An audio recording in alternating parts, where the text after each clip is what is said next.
Hello and welcome to the Dungeon Pastors. I'm Derek White and this is Stephen Taylor.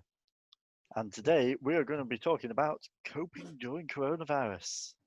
Ooh, oh man, wow, that just does my heart good, Stephen. It just makes me go a little pitter patter here. I'm so excited. Oh man, coping. People are actually coping during coronavirus. Yeah, we're still here. Yeah, That's coping. I don't know if I'm here or not, or maybe I just live on the internet now because I don't get to see too many people face to face. That's true.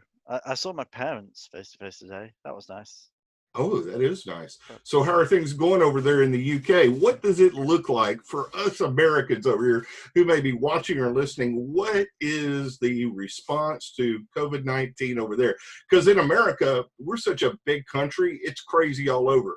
We've got some places that have been opened back up for a couple of weeks. We got some places that are saying they're not going to open up till July or August. We are a big mess all over the place because we're so huge. And we've got so many rural areas that things are different. What is it like there in England? In England, you know, the part that we think about, London, all of those other places, and where you're living. What is that like for you guys? It's a mess, possibly, is maybe the best way to describe it.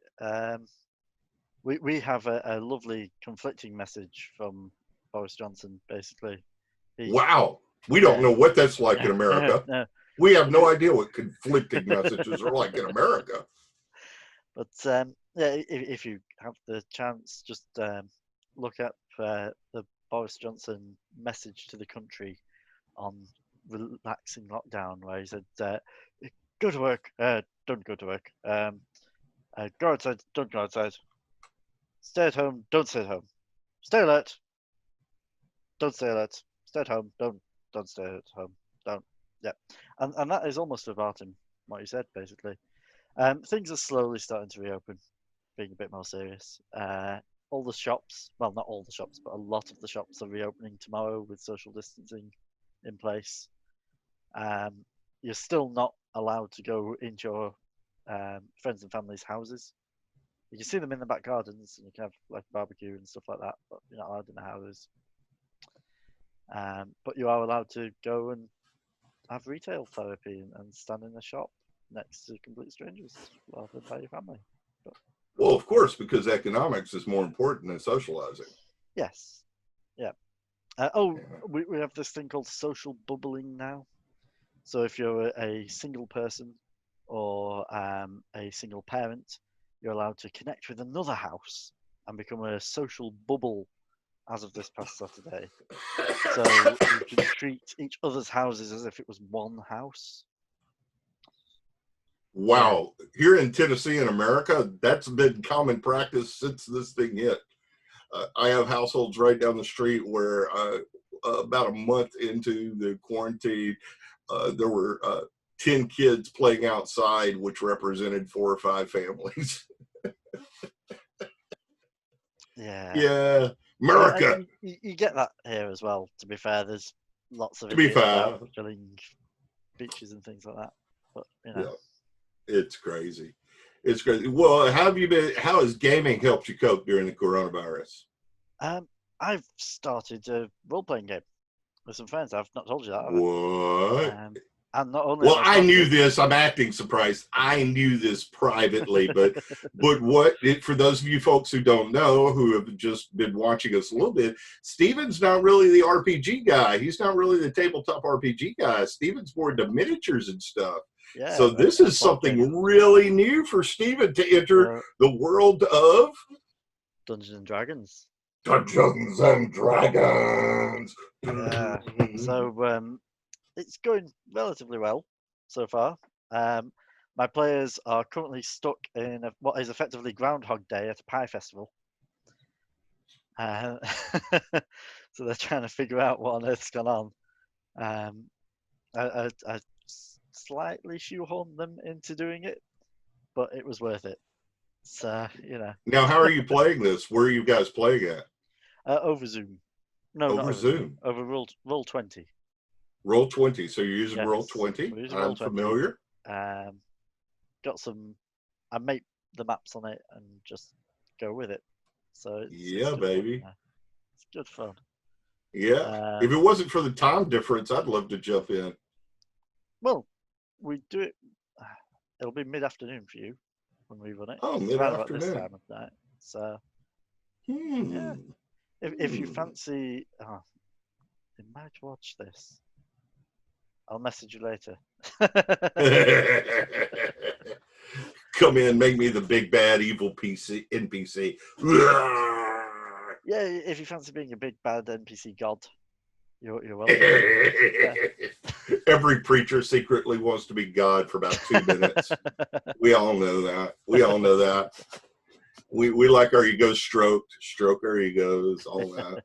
Of course, of course. Yeah, other That's than that, great. not been doing too much gaming. I completed Final Fantasy VII Remake within a few days of it coming out. That was Nice. fun. But it's just been work, and more work.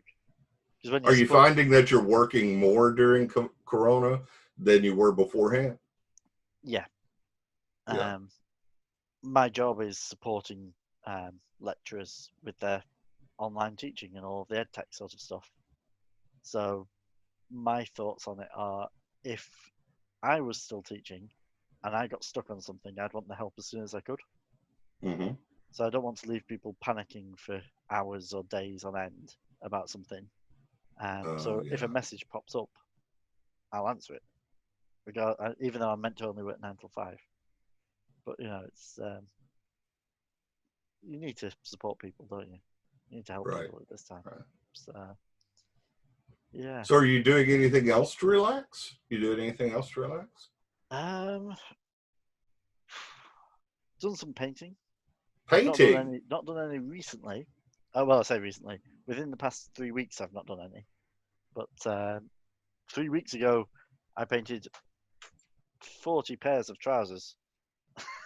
Now, for those who are just listening, why don't you Yeah. explain what those are, Stephen, for those So who are listening to the podcast? these are 40 miniatures that are chaos cultists. And for what gaming system? For Warhammer 40k. Warhammer. Warhammer. One of the great things to come out of Britain outside of Guinness. It is interesting fact for Games Workshop. It's now the stocks are worth more than British Gas, and they've also made so much money since reopening their warehouses that they're paying back the government's payment scheme to every penny this week. Wow. That they got. So obviously they were supported. We had a thing called the furlough scheme.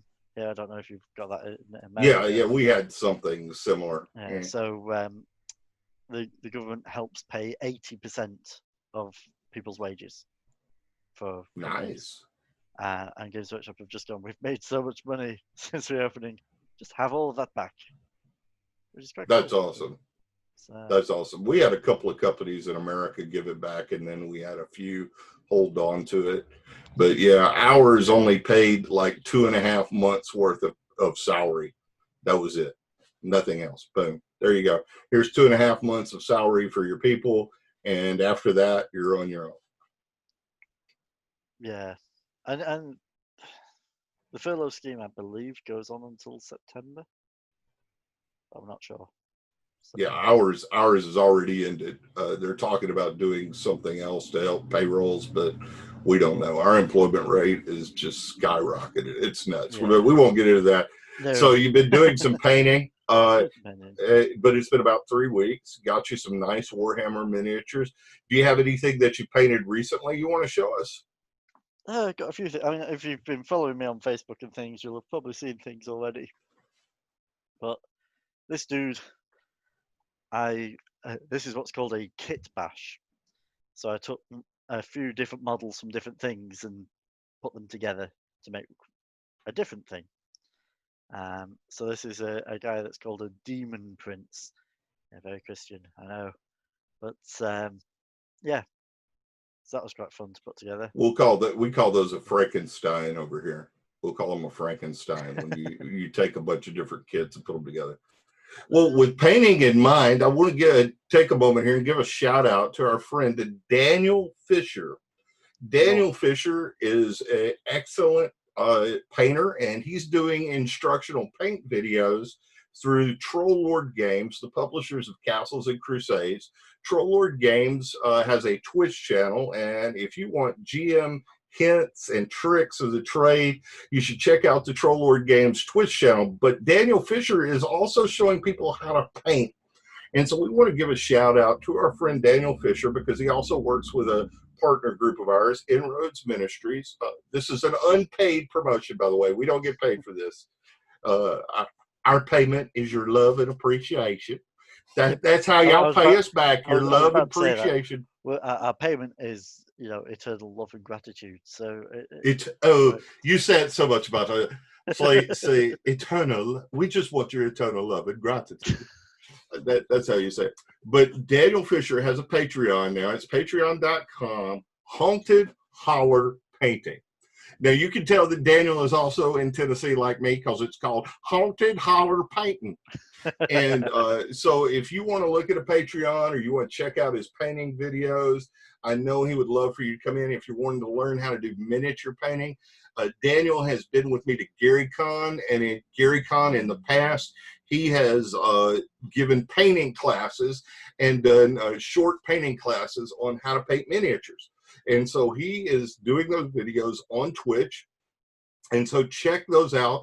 We're going to put some links in the show notes on the YouTube page and in other places. So we want you to know about that. We just wanted to promote our friend Daniel. That's what we love to do. When we come across good stuff, we want you to know about it. Daniel, like I said, is also working with Troll Lord Games. I can't remember if we mentioned this in a previous podcast, but Troll Lord was one of the groups that was giving out some wonderful PDFs during the beginning of this crisis. They gave out their player's handbook for free so that people could play role-playing games online for free. So Troll Lord has just done some wonderful things for the community. With that in mind, for those of you who aren't familiar with it, what's going on in America right now is we have a lot of unrest because of murders of individuals, of Black individuals in America. And a couple of role-playing gaming companies are supporting that with a few humble bundles, or a few bundles. Not humble bundles, but Drive Through RPG has some bundles that support Black Lives Matter. We're going to put a link to that as well. So if you want to get some great PDFs and support Black Lives Matter, like Stephen and I do, we both support that. And so we want you to click on that and feel free to donate as well. That's as political as we get, because these political issues to us are also theological issues, and they weigh heavily on us as Christians, and we want to make sure that our brothers and sisters of color are receiving our support and our care, our love and our prayers. In more detail in another episode. Oh yeah, but we really want to think it through first, because we're very conscious that we're not Black. Basically, yeah. You can't get much whiter than us. No, whether it's our thing to talk about is. Look at all this whiteness here: white hair, white beard, white name. I have started getting white hairs now. Yeah. Coronavirus will do that even to a beautiful redhead like yourself. So how's the family doing? Go ahead. Talking bundles. It's going to be ending very, very soon, but the itch.io bundle of games, if you haven't come across that one yet, it's just shy of 1,700 games for $5 as a minimum donation. And I mean, there's stuff in there that's absolutely amazing. Lancer. Okay, they have already raised $6,631,000 and counting, and their goal was $5 million. It's the bundle for racial justice and equality.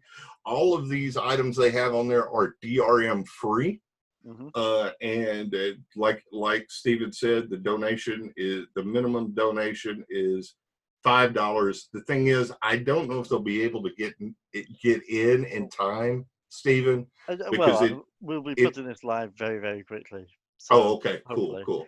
Yeah, you but have I mean, at the one time of really this amazing recording, thing. I'm sorry. At the time of this recording, there's 1 day and 11 hours left. Yeah. So you better get So on that hopefully right there'll away. be about 11 hours left. So Yeah, we'll see. yeah, But one amazing thing about it is all of these things have been given away for free. The creators right, aren't getting any money from it. yeah. And they reckon that the total amount of lost income from this is the equivalent of the entirety that Hasbro makes in a year. Wow, that's amazing. So it's just, phenomenal charitable giving by these people who, it's their livelihood, and they've given these things for free for a good cause. And these aren't just PDFs, folks. These are actual games that you can play, games for Windows and Mac, things like that. So there's all kinds of wonderful stuff on here. I know that there's a few I've wanted to check out. I'm probably just going to donate to it and maybe gift it to someone, because I will never play all of these games in my life. There is no way that I would be able to play all of this stuff. Though there was one game that did appeal to me. I can't remember the name, but it was like a Cthulhu game. It looks like they have a Cthulhu game on there that kind of appealed to me. I like one called Three Lesbians in a Barrow. That just sounds hilarious. So there's all kinds of fun stuff on here that you guys can check out, and we invite you to take a look at that. All right. So how? So what I was going to ask earlier is, how's the family doing? How are they holding up? Family's doing well. My wife's managed to get a job, so she's now working full time, and it's her first non-retail job, which is amazing. Well, I say retail, sales, non-sales job. So that's exciting. And Evie will be 2 in 2 weeks, which is, I don't know where that time's gone. I mean, these bags under my eyes are testament to the fact that it's 2 years. And she's at full-time nursery now and absolutely loving it. So we get lots of cute pictures every day. So. Yeah, I get to see those fairly often. Well, that's wonderful. And how's your family doing? Well, my son has been loving it. Autistic child does not like going to regular school. So he's doing pretty good. He has issues with social distancing and space. So one of the things we're actually looking into, there are in the area of Tennessee in which we live right now, there is an online public school. So it wouldn't have to be a private school. We're trying to get him into that because there is a waiting list. So for the fall, we are hoping to get him into online public school, which is going to mean a lot more work for Dad, because I will be the one at home with him. For those of you who don't know, my wife is a teacher. She's been doing good. I mean, man, she has been picking up on stuff that she's never done before. She's learning, just in case, how to do online education and become an online educator. This is something back when we were in college, back in the 90s, when she was finishing her bachelor's degree, and even when she was finishing her master's degree in the early 2000s, these were things that weren't coming up. And so now she has been going through these courses. I've been even, Stephen, she even learned how to edit and get her own YouTube video up. Oh, nice. Yeah, I'm like, hey, woman, you better watch that. You may be starting to learn how to do videos for me. And she just gave me a look like, yeah, right. But she has been doing wonderful. She has been really holding up. Our daughter is home. She's been home from college since the beginning of the pandemic, and is now. Our church has pivoted this summer. We have had a summer program called Project Transformation, which was a summer reading program which helped kids keep their reading levels up over the course of the summer. And our daughter is actually worked for them at another location last summer, and this summer we had to change how we did that. So now it's become a food program with activity bags for the weekends. So we've been giving out meals 4 days a week to kids in the area. for lunch for their families in case they're having trouble eating, or even if their families don't want to cook. You know, it gets hard trying to cook every day for kids. Last Thursday, we gave out almost 50 meals. If we have meals left over, we take them to a community care center, which works with the homeless in downtown Nashville, Tennessee. And so we've been doing that. Our daughter has been facilitating the program. It's been tough a little bit, but we've been doing good. We didn't get off to as big a start as we wanted, but last Thursday we really blew up. Had we were giving out activity bags, gave out which have crayons, books, journals, all kinds of things for kids to actually do something that is more physical, more manipulative, to handle things. And that went well last week. We gave out close to 70 activity bags last week. Oh, that's amazing. On Thursday. So we're really getting people. The greatest part is more and more people in the neighborhood around the church, which have just kind of ignored us a little bit, have finally said, you know what, let's walk up and see what's going on over there. So now we got kids walking up and going, hey, I'd like some food. We're going, here you go, kid. Come back on Thursday. We got an activity bag for you. And so we're getting more and more people walking up. It's been really great, connecting with the community. It's a little weird because, we've been trying to physically distance as much as we can. So if those of you who watch this or who have known me over the years, I'm an extrovert. If you haven't figured that out yet. So I'm like, oh my God, I want to hug your neck. I want to just shake hands with you. I want to get up there and be there with you. And I'm like, okay. My daughter's like, no, go in the garage, sit behind the table in the garage and wave at people, Dad. And I'm like, yes, ma'am. So my 21-year-old daughter is doing like I did when I was 21, telling her my parents what to do. She's telling me what to do. And so I sit there, wave and talk to people, pray for people when they ask for it from a distance, which is really weird. They're 12, 15 feet away. And I'm like, okay, let me pray for you. Glory to God. Hallelujah. In Jesus' name. Hallelujah. Glory. You get a grabbing stick and just shake hands with them like that. Yeah. Oh, I did have fun chasing some people around with a water gun for a while there, and I was just so get your blessings right here, water gun blessings, because the meme was going around using water guns for baptism. And I was just like, no, I'm not going to go there. Everybody's already done that. So it's like your water gun blessing right now. I could mix it with some anointing oil too, Yeah. Get your water and oil, but it would probably jam it up. So I didn't do that. So Possibly. Yeah. Either jam it up or make it fast so much better because you've lubricated it properly. Nah, I don't think so. I don't think so. So that's how the family's doing. On the gaming side of things, I've been playing a tabletop Call of Cthulhu game now for almost a year. And we changed it when COVID-19 broke out. We went online to Roll20. We had a few hiccups here and there, and the games didn't always go off like we wanted them to. But we've been playing pretty consistently on there, and it has been fun. My first character in the game I had went insane, was locked up in a sanitarium for a month to recover his sanity. And so I began to run another character who was a kind of like a Mulder from X-Files type character in the 1920s, so an early version of the X-Files. And this character also went insane about the time the other character recovered. And so I brought the other character back in because he's recovered, and now that other character's mind has been wiped and he's wandering the world as a drooling idiot. So I've lost two characters in this Call of Cthulhu game, and now I need to roll up a third character. We're playing Masks of Nar-Hotep, and that's the game I'm playing in. It's a classic Call of Cthulhu adventure, and we're currently in Egypt. So I've been doing that. I ran some games, GaryCon. I went to a virtual GaryCon. I ran a number of games for virtual GaryCon. One of the big hits for me was a Scooby-Doo Cthulhu game, to the point that I ran 3 or 4 sessions for GaryCon. I can't remember right now because my brain's fuzzy.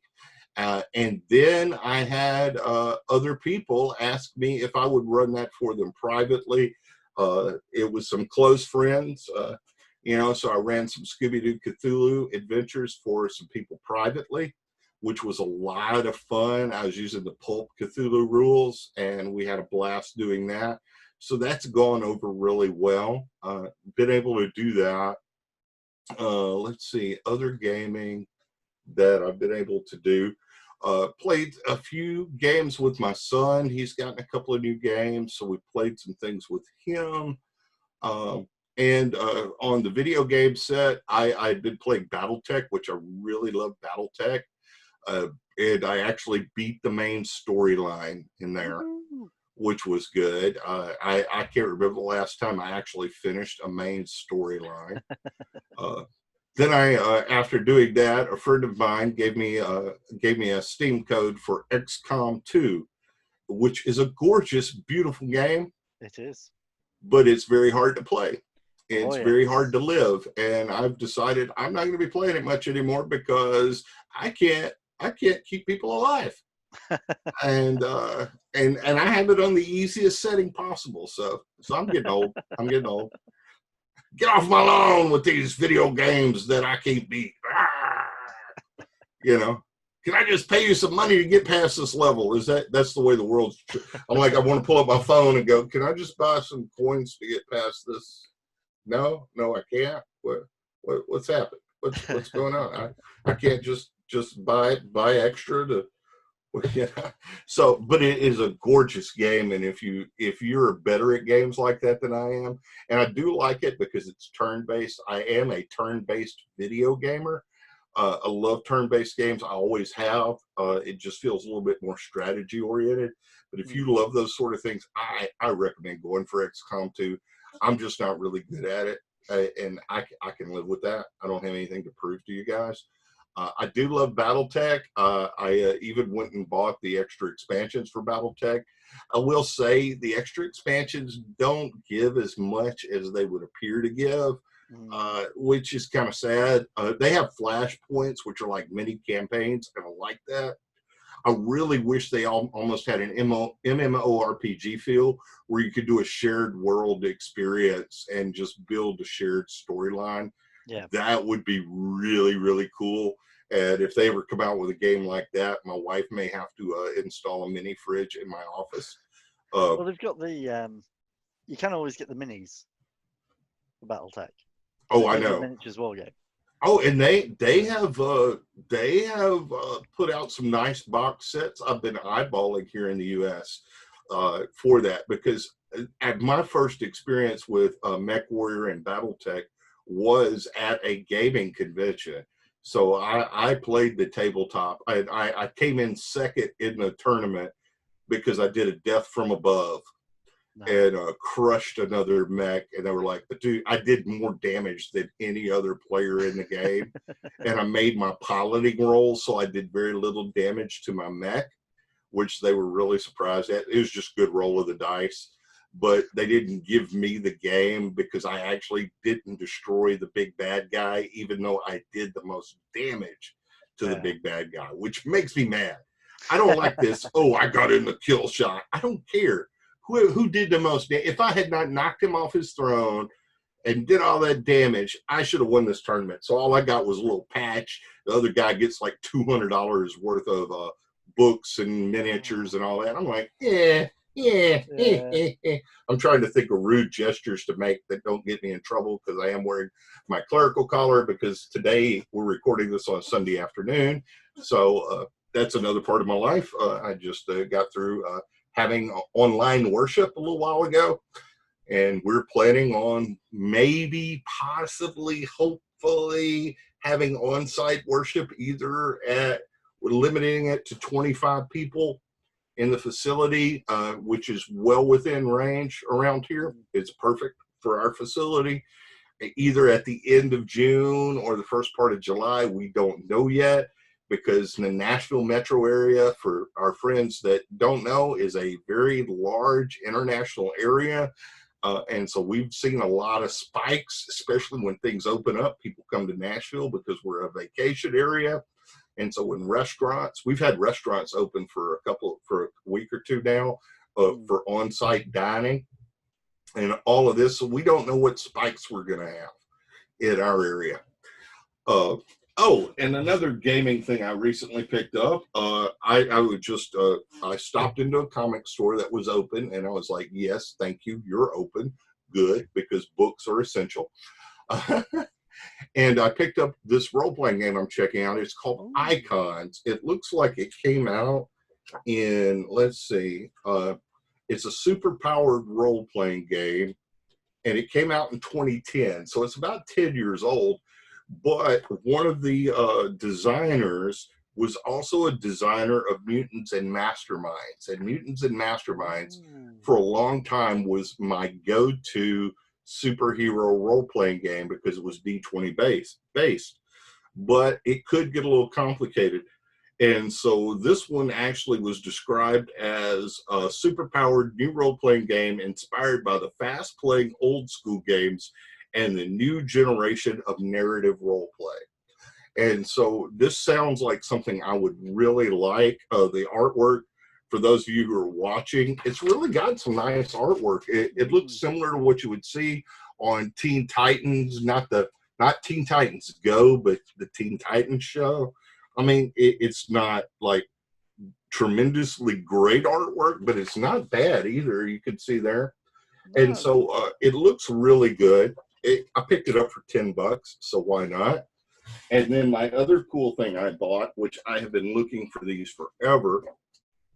For those of you who know, I am an itinerant minister. That means I move sometimes every couple of years or something. And so some of my favorite toys from the 80s had been getting damaged, and I found some nice boxes to put them in, which that gaming store had. I told the guy I wanted a box for some of my figurines, but he saw I was purchasing a role playing game, so he thought I meant RPG miniatures, and he's like, "Well, we have action figure boxes back there," and I'm like, "Yes, that's what I need." And so, for those of you who are listening, I'm holding up an action figure box that has some action figures from the 1980s line. It has a full-size action figure of Strongheart the Paladin, as well as a little miniature. This was the first miniature I ever owned, Stephen, was Strongheart. And these characters sometimes showed up in the Dungeons and Dragons cartoon that came out in the 1980s. And then what I did, because other miniatures can fit in there, it was big enough, I got the bad guy, War Duke. So you got the Paladin, and they didn't call him an anti-Paladin back then. People got mad if you used anti-Paladin. yeah, But he well, is War that's Duke, the evil fighter.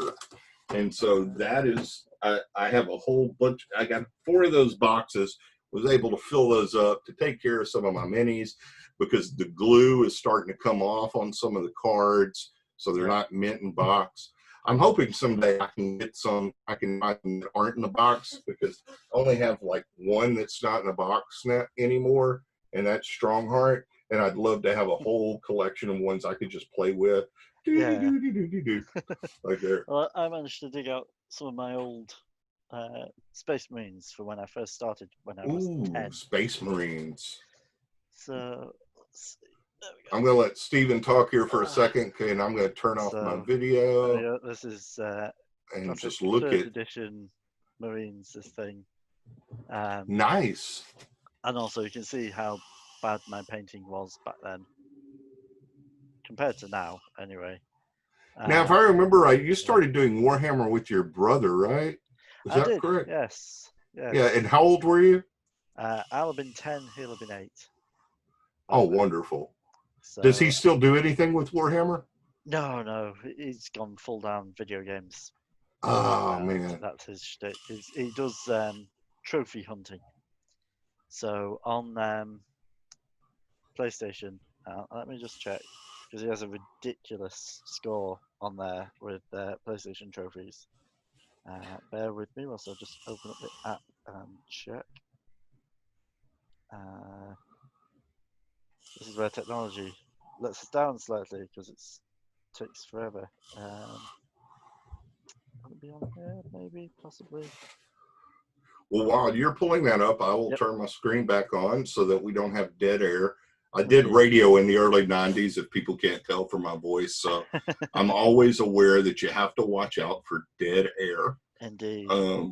And I'm not always good at doing dead air, but while he's pulling that up, I am going to do something just as a spur of the moment, but since we're doing this via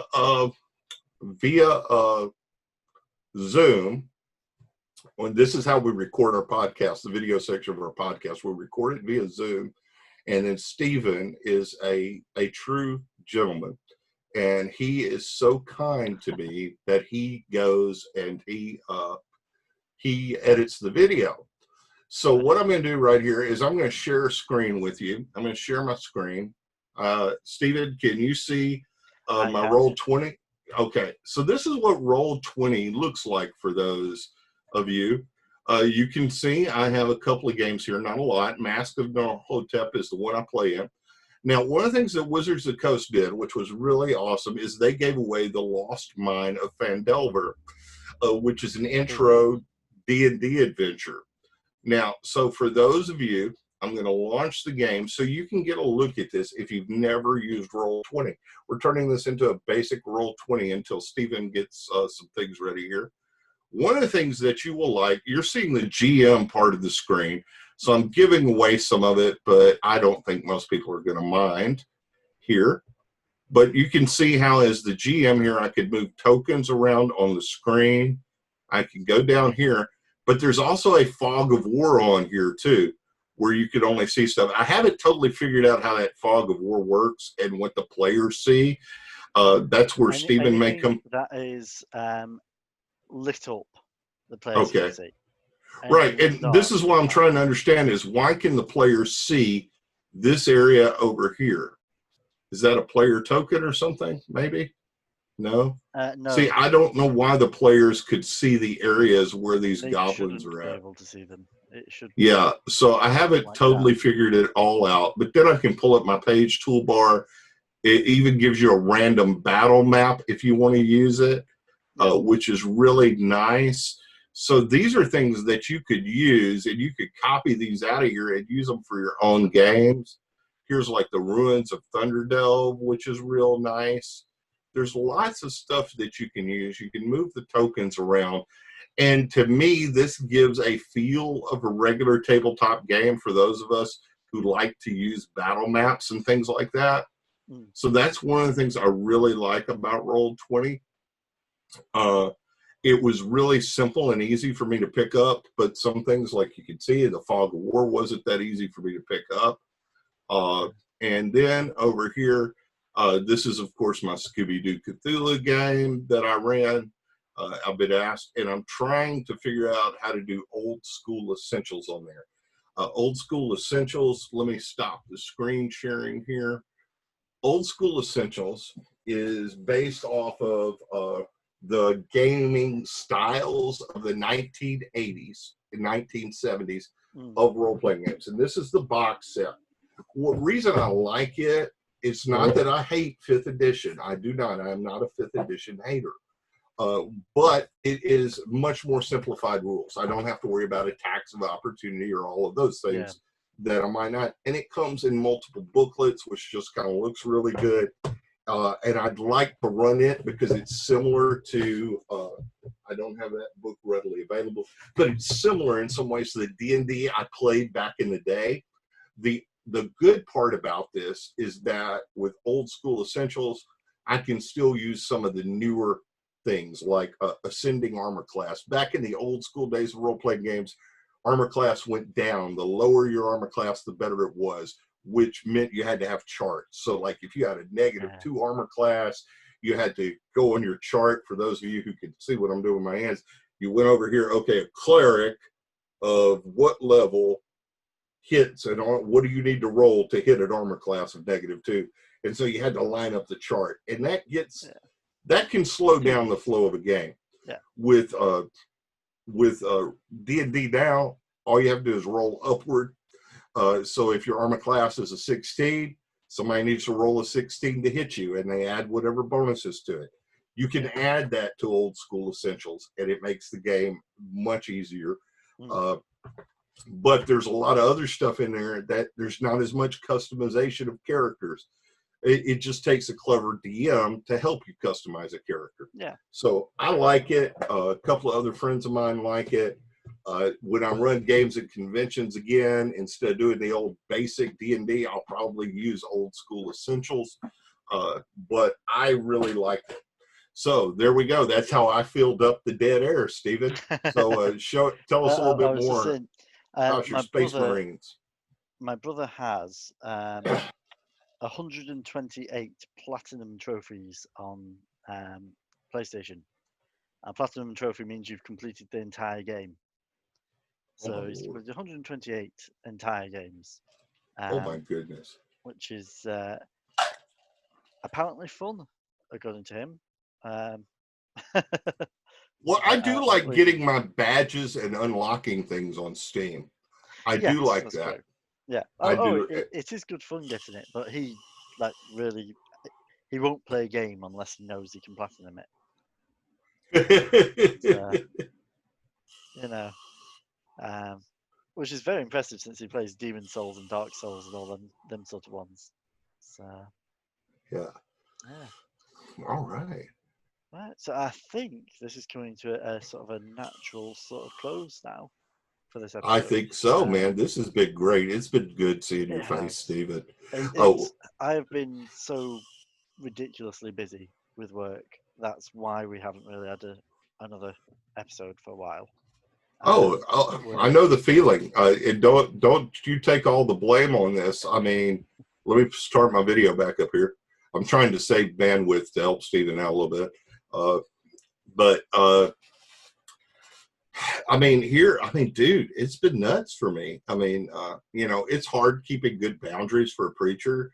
But I mean, when other people are locked in their homes, they're calling you 7 or 8 o'clock at night. I'm getting those phone calls.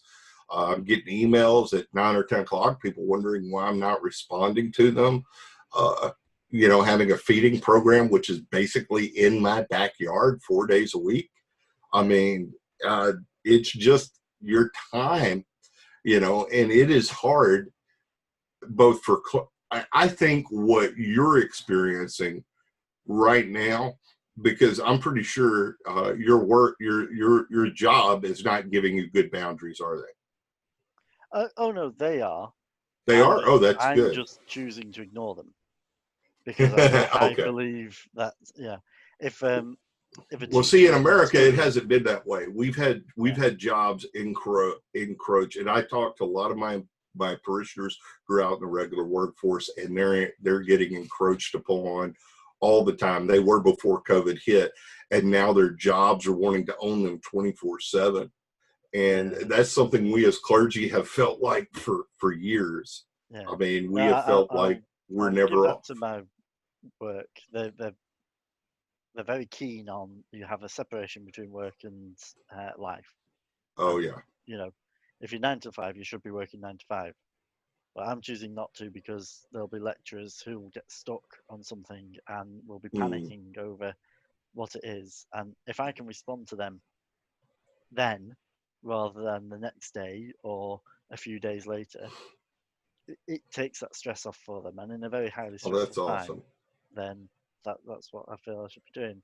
Plus, I've worked in a church and I've worked as a teacher, so I don't really know what boundaries are for work and Yeah.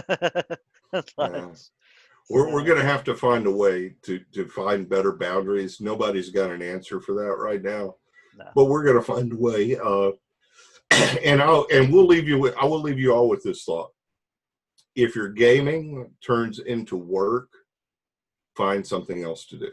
Yep. I have stopped playing many a D&D game that I was running. I've killed many a campaign over the years because it felt more like work than fun. And if your games don't feel like fun, then it's become another job. Don't let your gaming become a job. Find something else and enjoy it.